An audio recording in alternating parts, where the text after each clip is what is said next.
Hey hello guys, welcome to bad story. நம்ம சேனல்ல adult movies and web series மட்டும் தாங்க பார்த்துட்டு இருக்கோம். அந்த வரிசையில நம்ம இன்னைக்கு என்ன பார்க்க போறோம்னா பேரேதாரோடைய சீசன் 7 எபிசோடு 3 and 4 தாங்க பார்க்க போறோம். ஏற்கனவே பார்ட் 1ல இருந்து 2 வரைக்கும் நம்ம சேனல்ல போட்டாச்சுங்க. அது ரொம்பவே நல்லா இருக்கதால சோ அதை தொடர்ந்து அதனுடைய அடுத்த பாகம் தான் பார்க்க போறோம். சரி ஓகே கைஸ், இது வரைக்கும் நம்ம சேனலை நீங்க சப்ஸ்கிரைப் பண்ணலாம், சப்ஸ்கிரைப் பண்ணீங்க. அந்த பெல் பட்டனை ஆல்ல வைங்க. அப்பதான் நான் போற வீடியோஸ் எல்லாம் உங்களுக்கு இன்ஸ்டன்டா நோட்டிபிகேஷன்ல காட்டும். வாங்க கைஸ், நம்ம வீடியோக்குள்ள போலாம். நம்ம வெப் சீரிஸோட ஸ்டார்டிங் சீன் நம்ம மாமனார் என்ன பண்ணுவார்னா, அவர் வெளியில உட்காந்து பேப்பர் படிச்சுட்டே இருக்கும்போது இப்ப கொஞ்ச நேரத்துல இவன் என்ன கேட்பானா, சபிதா டீ எடுத்துட்டு வா அப்படின்னு சொல்லும் போது இப்ப அந்த இடத்துக்கு பார்த்தனா இவங்களோட மருமக என்ன பண்ணுவாங்கன்னா அவனுக்கு டீ எடுத்து வந்து கொடுப்பாங்க. குட் மார்னிங் மாமா, உங்களுக்காக நான் டீ எடுத்துட்டு வந்திருக்கேன் அப்படின்னு சொல்லும் போது அவளை பார்த்த உடனே இவன் செம காண்டாயிடுவான். காண்டாவன் என்ன பண்ணுவானா அந்த சபிதாவை சத்தம் போட்டு கூப்பிடுவாங்க. ஏய் சபிதா, என்ன பண்ற, என்னோட டீ எடுத்துட்டு வா அப்படின்னு சொல்லும் போது இப்ப இவ்வளவு நின்று வேடிக்கை பாப்பாளா. இவன் திரும்ப கத்துறத பார்த்த உடனே இப்ப அவங்க மருமக அங்கிருந்து டென்ஷன் ஆகி போயிடுவாங்க. இப்ப இவனும் முறைச்சிட்டே இருக்கும்போது இந்த சீனை இப்படியே கட் பண்ணிட்டு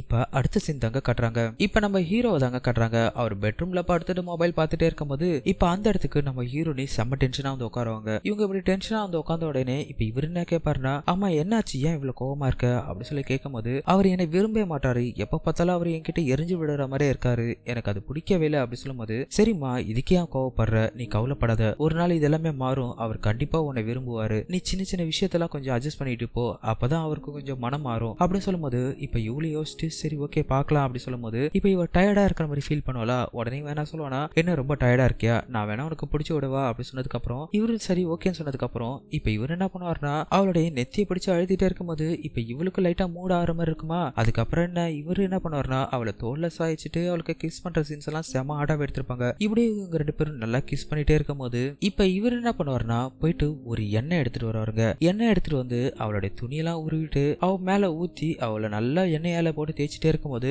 இப்ப இதே டைமுக்கு நம்ம ஹீரோட அப்பா இருக்காரு இல்லையா, அவர் என்ன பண்ணுவாருன்னா இப்ப உங்க உள்ள நடக்கிறத ஜன்னல் வழியா பார்த்துட்டு இருப்பாரு. இப்படி இதை பார்த்துட்டு அவரு சந்தோஷப்பட்டுட்டே இருக்கும்போது இப்ப அவன் என்ன பண்ணுவானா நல்லா எண்ணெய் ஊத்தி அவளுக்கு நல்லா பின்னாடி பண்ணிட்டே இருக்கும்போது இதை பார்த்து அவனு நல்லா ரசிப்பாங்க. இப்படியே ரசிச்சுட்டே இருந்துட்டே இருக்கும்போது இப்ப ஹீரோ என்ன பண்ணுவாருன்னா டப்புன்னு பாதியிலே நிப்பாட்டிட்டு என்ன சொல்லுவானா, இல்ல என்னால இன்னைக்கு முடியாது, நாளைக்கு வேற வெளியூர் போக வேண்டியது இருக்கு, இன்னைக்கு இதோட ஸ்டாப் பண்ணிக்கலாமே அப்படின்னு சொல்லும் போது இப்ப நம்ம ஹீரோனையும் டென்ஷன் ஆவாங்க. டென்ஷன் ஆனவங்க என்ன பண்ணுவாங்கன்னா இப்படி டயர்ட் ஆகி பக்கத்துல படுத்துட்டு இருக்கும் போது இப்ப வெளியில இருந்தா அவங்க அப்பாவும் கிளம்பி போயிடுவாருங்க. இந்த சீன்ஸை கிட்டத்தட்ட ஒரு 10 நிமிஷத்துக்கு மேல இருக்குங்க, நல்லா ஹாட்டாவே பண்ணிருப்பாங்க. இப்படி இந்த சீன் அப்படியே கட் பண்ணிட்டு இப்ப அடுத்த சீன் தாங்க கட்டுறாங்க. இந்த சீன்ல பார்த்தோன்னா நம்ம ஹீரோ என்ன பண்ணுவாருன்னா அவர் பேக் எல்லாம் எடுத்துட்டு அவங்க மனைவி கூட கீழே இறங்கி வருவாருங்க. இவர் சொல்லியிருப்பாரு இல்லையா வேலை விஷயமா நான் வெளியே போறேன்னு, சோ அதுக்காக தான் ரெடி ஆகி வெளியே வந்துட்டே இருக்கும்போது இதே டைமுக்கு அவங்க அப்பாவும் அந்த வேலைக்காரியும் வருவாங்க. அப்படி வரும்போது இப்ப இவங்க அப்பா கிட்ட என்ன சொல்லுவானா, அப்பா நான் ஒரு மாசம் வேலை விஷயமா வெளியூர் போறேன், சோ அது வரைக்கும் நீங்க உங்களுடைய மருமக பத்திரமா பாத்துங்க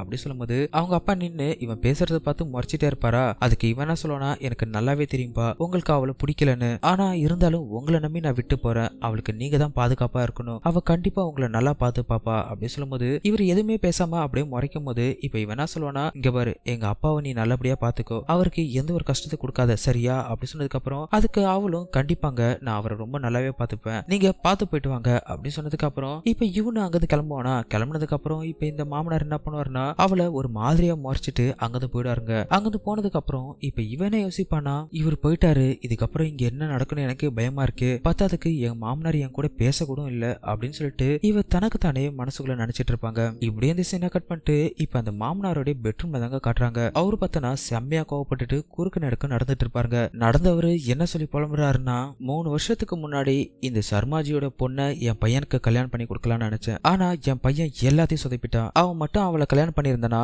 இந்நேரம் அவளுக்கு நான் பாதுகாப்பு கொடுத்திருப்பேன், அவளுக்கு ஒரு காவலனா மாறி அவளை நான் அடைஞ்சிருப்பேன், அவளை அடைஞ்சிருந்து என்னோட எல்லா ஆசையும் நிறைவேறி இருக்கும், ஆனா என் பையன் என்ன பண்ணா முட்டாள்தனமா இவ்வளவு கல்யாணம் பண்ணிட்டான், அதனால என் கனவு எல்லாமே காத்துல கரைஞ்சு போச்சு, இப்ப நான் என்ன பண்றதுனே தெரியல, இவளை வேற கூட்டு வந்து மருமகன் சொல்லி வீட்டுல வேற வச்சுட்டு போயிட்டான் அப்படின்னு இவர் இப்படியே புலம்பிட்டே இருக்கும் போது இதனுடைய 3வது எபிசோடு முடிச்சிருப்பாங்க. இதோடைய 4வது எபிசோடு வாங்க நம்ம கண்டினியூஸா பாத்திரலாம். இந்த 4th எபிசோடோட ஸ்டார்டிங் சீன்ல பாத்தீங்கன்னா நம்ம ஹீரோயின் என்ன பண்ணாங்கன்னா அவங்க கிச்சன்ல இருக்கும்போது இப்ப அங்க டைனிங் ஹால்ல பார்த்தனா அவங்க மாமனார் உட்காந்து சாப்பிட்டுட்டு இருப்பாருங்க. இப்ப இவங்கள பார்த்தனா அழகா ஒரு சாரி ஒண்ணு கட்டிக்கிட்டு இப்ப அந்த இடத்துல அவங்க சப்பாத்தி எடுத்துட்டு நேரா அவங்க மாமனார் கிட்ட வந்து மாமா அப்படி சொல்லிட்டு இப்ப அவர்கிட்ட ஆசீர்வாதம் வாங்கும் போது இவங்க என்ன பண்ணுவாங்கன்னா அவரை வேணுமே டெம்ட் ஏத்துற மாதிரி இவங்களோட சாரி அட்ஜஸ்ட் பண்ணுவாங்க. இதெல்லாம் பார்த்துட்டு இருந்தவர் என்ன பண்ணுவாருன்னா அவளை அப்படியே கண்டுக்காத மாதிரி நடிப்பாரா. இப்ப இவன் என்ன பண்ணுவானா அவருடைய பக்கத்துல உட்காந்துட்டு இப்ப அந்த சப்பாத்தி சாப்பிட போகும்போது என்ன கேட்பானா, மாமா உங்கள்ட்ட ஒரு விஷயம் சொல்லணும் அப்படி சொல்லும்போது இப்ப இப்ப அவர் என்ன பண்ணுவாருன்னா இவ பேச ஆரம்பிச்ச உடனே செம காண்டாயிடுவாரு. கோவப்பட்டவர் என்ன பண்ணுவாருன்னா